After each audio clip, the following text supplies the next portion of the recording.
Hello, my friends. Today is January 27th, and this is Markets Weekly. So, this week, we're going to talk about three things. First, let's talk about what's going on in China. There's been a lot of news this past week, and it looks like the government is pulling out all the stops and trying to support the market. Let's talk about what's going on there.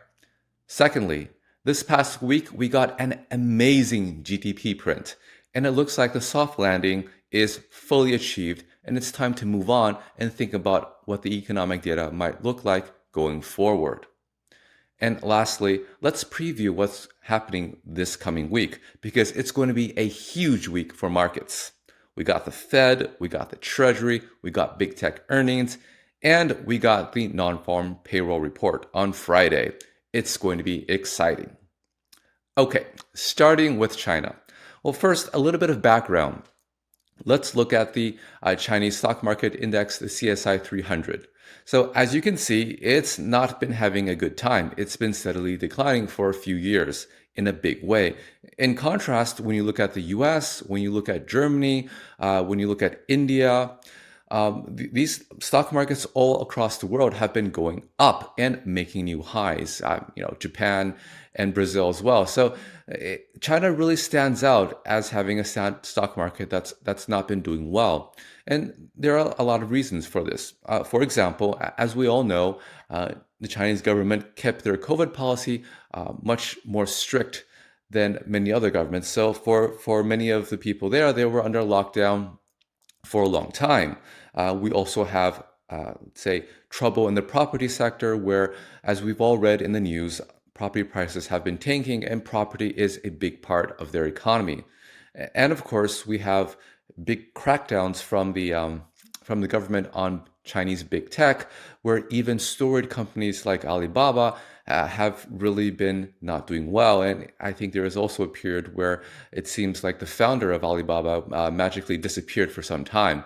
So there's been a lot of things going there that have obviously not been stock market positive. But what we're beginning to see now is that there's more and more, political will over there for the government to try to stem the bleeding and put a bottom on the stock market. So when you're looking at China, I think it's really important to realize that China operates very differently from Western economies. One way of thinking about this that I heard on a podcast recently is that in, say, the US, capital directs policy, but in China, policy directs capital. Now, what does that mean? So in the US, if you are a big company, then you pay lobbyists, you make political donations, and the political class shapes policy that is beneficial to you, maybe giving you permits, tax breaks, and so forth. So industry shapes policy in the US. But in China, the government official there decides, hey, this is our GDP target. This is what we're going to do. And all the businesses there then figure out how to make it happen. Over there, the political class has more power than businesses. And so it seems like the political class is deciding that, stock market is too low, time to make it go up. So what are they doing? And is it going to work? So the first thing that was announced earlier in the week is that they're going to basically buy stocks. So it sounds like they're going to take the offshore earnings of their state-owned enterprises, and there's a few $100 billion worth, and plow that into Chinese stocks. And of course, if you have a lot of money buying stocks, that puts upward pressure on the price. So that's one thing. Now, the second thing they're doing, of course, is that they're doing what governments traditionally do when they don't like the stock price going down. They're going to strongly discourage people from short selling.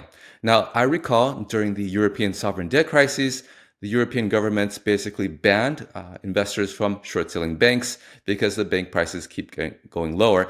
And it looks like the Chinese government is also beginning to encourage investors to not short sell stocks. And it seems like the last thing that they're doing the past week is that they are having the central bank try to continue to ease monetary policy. So there's an announcement from the PBOC that they're going to cut their reserve ratio by 50 basis points. And traditionally they cut about 25, so a 50 basis point cut is quite large. And there is speculation that in addition to that, going forward, the PBOC will also cut their interest rates. Now, the way that the banking system in China works is that unlike the US, where we no longer have a reserve ratio, the reserve ratio is still a big part of how they conduct monetary policy. When you reduce the reserve ratio, banks have more capacity to make loans. So in theory, it could increase the amount of lending by commercial banks and thus the amount of cash available to the economy. Now, this is not the first time the Chinese stock market has not done well and that the authorities have tried to prop it up. This happened a few years ago as well. Now, historically speaking, these interventions, they work for a period of time and they improve sentiment, but sometimes it's not enough. So going forward, it's going to be really interesting to see whether or not these measures announced last week are finally going to put a bottom on the Chinese stock market. My sense is that even if it's not, the government seems to be very interested in stemming the declines. And so they'll just announce other measures until they finally get what they want. Remember, in China, the government has a lot more levers to pull. And so I think that they could make it happen. Now, one other thing that I would like to mention is that this past week there was a very interesting letter from a hedge fund manager who basically lost 20% this month and is closing his fund. Now, this hedge fund manager, basically went long China and short Japan. He looked at the world through the lens of valuation metrics and thought that these two markets would converge, and they did not. The Nikkei continued to go higher, and the Chinese stocks continued to go lower, and so he lost a lot of money and wrote a very candid and heartfelt letter explaining why he's shutting down his fund. And if you make your living off the markets, I'm sure many of you can relate to that sometimes we just have trades that we think should work but don't work. But what really stood out to me is this line where he talks about how the world doesn't seem to work the way that he thought it did, and it seems like his experience is becoming a liability. Now, this really, I think, is really important to realize because in markets, relationships change. It's not like physics. We have different regimes. Now, from my perspective, the great financial crisis was a big regime change. For example, after the great financial crisis, everyone was thinking that the Fed would quickly raise rates to about 4%, which is what rates were beforehand. They were thinking that quantitative easing would be very inflationary, which it wasn't. And so those guys who were thinking about the past got things wrong. Now, I think COVID was another regime change. And for example, when people were looking at interest rates going higher, they were thinking that, we're going to have a housing implosion, thinking about the past world, how the world used to work. But instead, housing was fine, prices continued to go higher. Many people were thinking that we would have a banking crisis because that's what happened in 2008.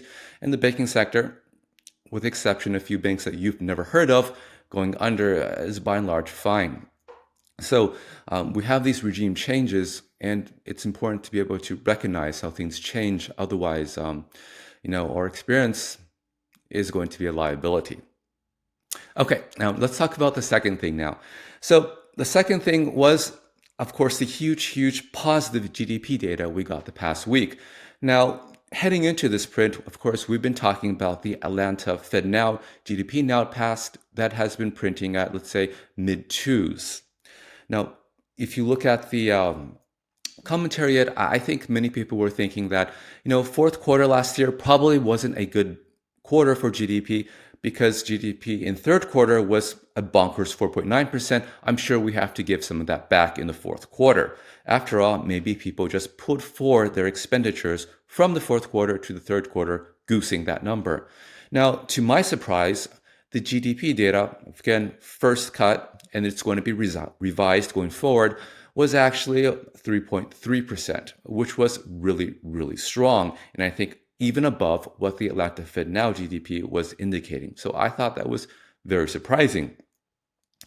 So remember, for the U.S. economy, trend growth is estimated to be about 1.8%. So we are comfortably growing above trend and have been for the 2023 as a whole. So that is positive. Now, the second thing that was also very positive is inflation. Now, this GDP print shows that core PCE over the fourth quarter of last year was 2%, which is bang on the Fed's target. It was also 2% in the third quarter as well. So all in all, you have to look at this past 6 months of data and conclude that soft landing is already here. It's all done. Now, remember, a couple years ago, Chair Powell was on TV telling you that inflation is too high. He wants to cause a recession. There's going to be some pain. And he was thinking that the way to get inflation under control was to cause a recession and thus bring down inflation. Now, the soft landing path, of course, was to get inflation down without causing a recession. And we've already had that happen. We have enough data about that, right? We have a whole year where we continue to grow above trend, and inflation over the past 6 months, core PC already at 2%. So from my perspective, we got to close the chapter on that. Soft landing is already done. We got to look forward. Now, looking forward, I think the question is, again, does inflation come back, which is my view, or do we fall into recession as the view of I guess, fewer and fewer people going forward?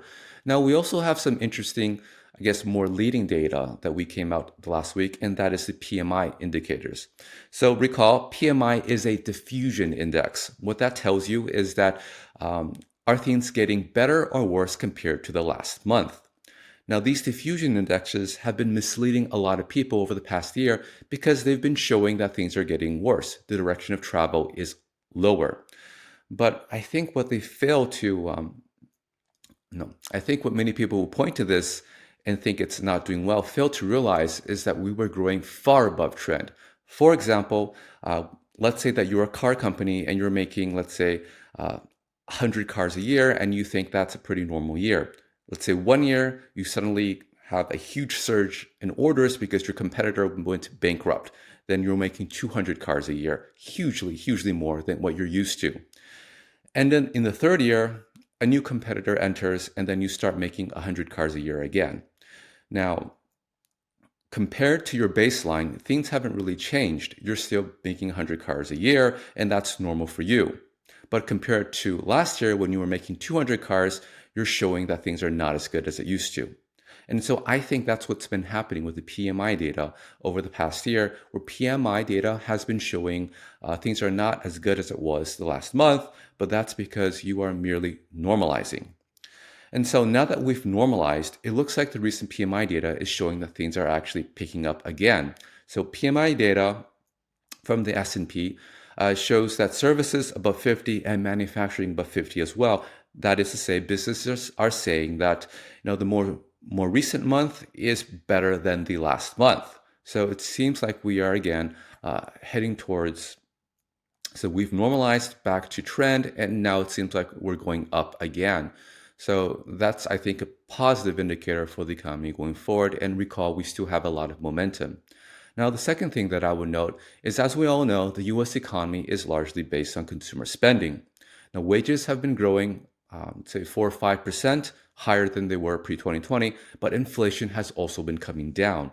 So real incomes have been growing, and we can see that in the data as well.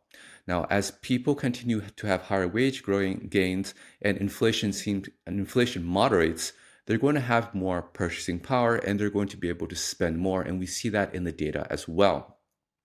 So again, I think these are tailwinds, and I think that I think that the U.S. economy continues to do well throughout the year.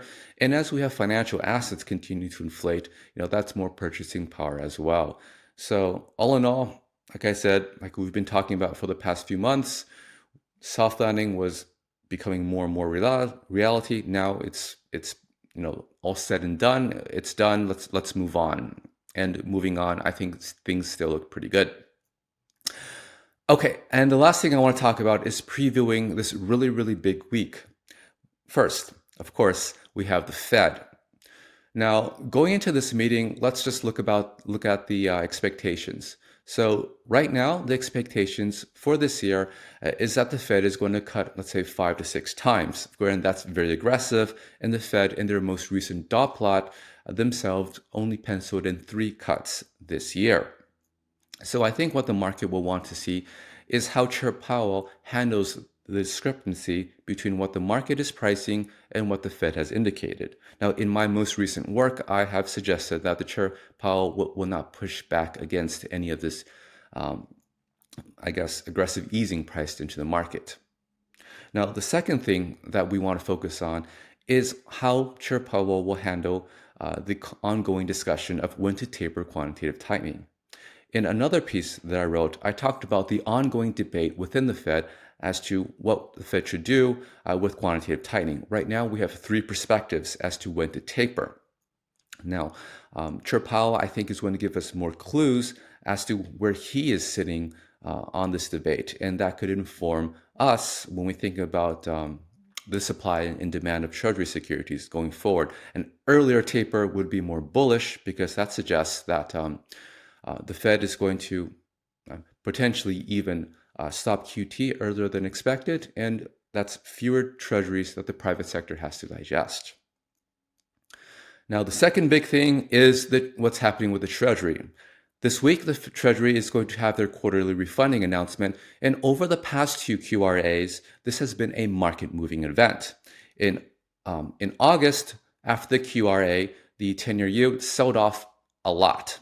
That is because the QRA suggested a much larger increase in supply of treasuries than the market had anticipated. In November, after the QRA, the 10-year yield declined a lot. Why? Because the Treasury was announcing that they're going to increase issuance less than expected, and they're going to continue to increase the share of bills that they're issuing.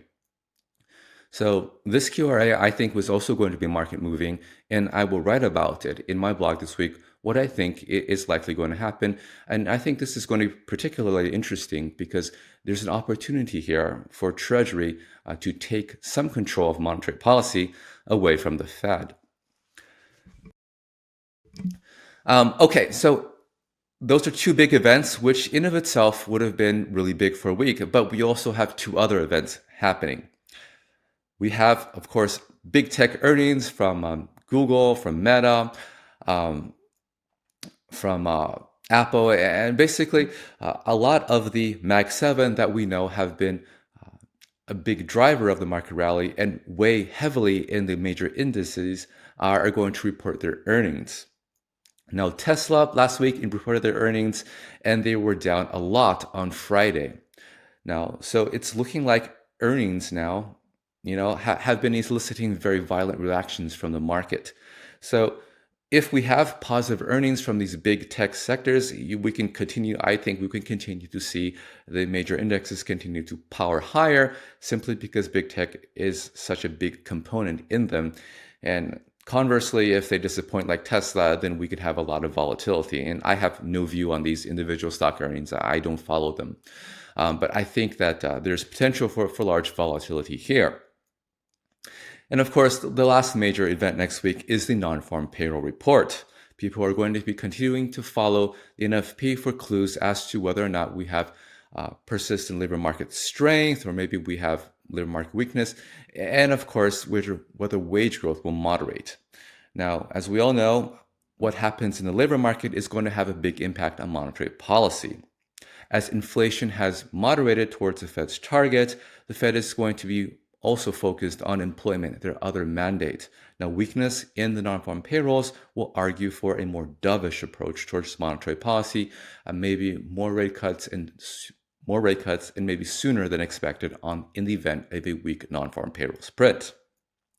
So next week is going to be a very, very exciting week. And as usual, I will be back after the FOMC meeting to give you guys my debrief as to what I think happened.